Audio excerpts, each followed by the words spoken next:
Drink छोड़ दी और भगवत गीता को पकड़ लिया, है ना। तो उस भगवत गीता ने उनका भी जीवन चेंज कर दिया। तो ऐसे बताते हैं इस्कॉन क्या एक हॉस्पिटल है। तो वहां पे बड़ी से बड़ी बीमारियों का जहां इलाज संसार में नहीं है ना, वो इस्कॉन के अंदर है ना। तो ये भगवत गीता वो अमृत है, अगर आप इसको बांटोगे तो क्या है कि जिसको दे दिया समझो वो अमर ही हो गया है ना, कि जन्म मृत्यु जरा व्याधि से मुक्त हो जाएगा वो। क्योंकि हम किसी का कितना भला कर सकते हैं, किसी को डोनेशन दे दो, किसी को वस्त्र दे दो, किसी को अन्न दे दो, कितने टाइम लेगा उसको। वस्त्र दोगे कितने दिन चलेगा उसका। अन्न अगर आपने दान कर दिया उसको कितने दिन खा लेगा, फिर दोबारा आएगा मांगने।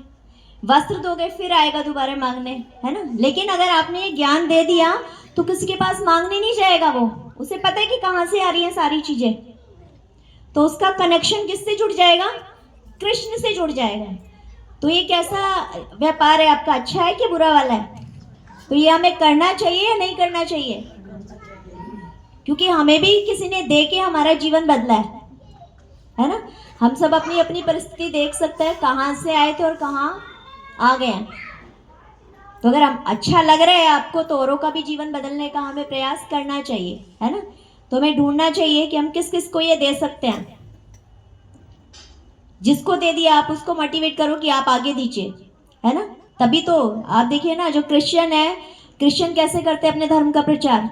जहां पे भी बैठते हैं, बस में भी बैठेंगे तो बाइबल छोड़ के निकलते बनेंगे कि कैसे ही किसी को मिल जाए। और क्या कर रहे हैं अपने धर्म के प्रचार के लिए।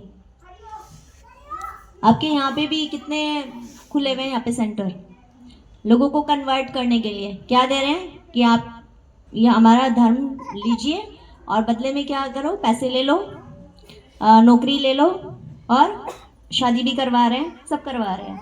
और लोग इस लालच में अपना धर्म परिवर्तन कर रहे हैं। इसलिए बता रहे ना, शास्त्र करे कलयुग में केवल क्या है, शूद्र है। शूद्र क्या है कि शूद्र धन से और अन्न से खुश हो जाता है ना। तो हमें अपने धर्म का प्रचार करना चाहिए।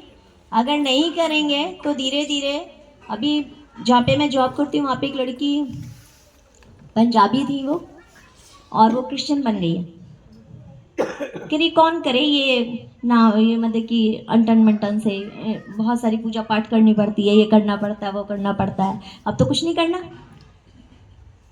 अब तो कुछ नहीं करना, बस अपना रहो जैसे मर्जी रहना है ना।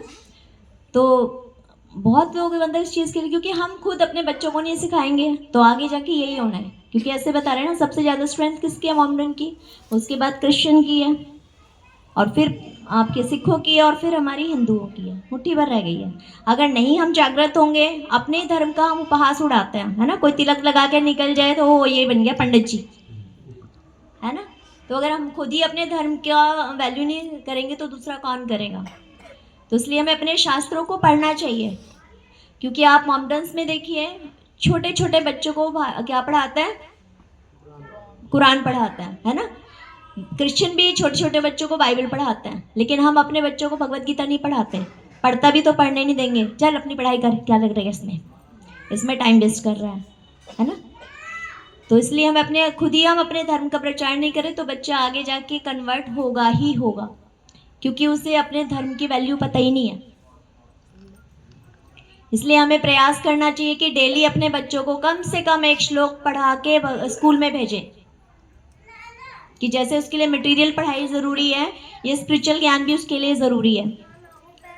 ठीक है, तो शुरुआत हमें अपने घर से ही करनी चाहिए। गलत तो नहीं कह रही। हरे कृष्णा। तो यहाँ प्रभुपाद बता रहे हैं हमें